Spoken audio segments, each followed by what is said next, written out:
Welcome to Penrose Learning, where we make understanding easy. You begin by verifying prerequisites. The snapshot agent is updated, and you have write access to the repository. Next, set the repository path and choose a clear first snapshot label so you can track history. This matters because names restore accuracy.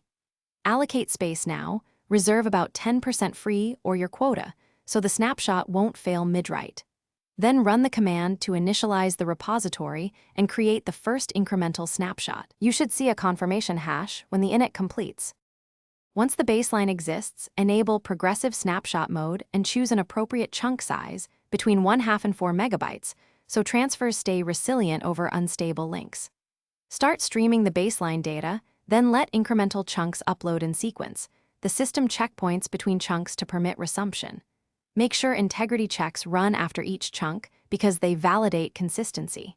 If throughput stalls, slow down chunk concurrency. If checks fail, the system will flag the offending chunk for retransmit, and you can resume from the. To finish, commit the progressive snapshot so the manifest is fixed and retention rules apply. Verify the final manifest and then perform a quick restore to a temporary target. Use about 10% of repository space to confirm data integrity and bootability. If something goes wrong, consult the snapshot logs immediately. They pinpoint failed chunks and checksum errors.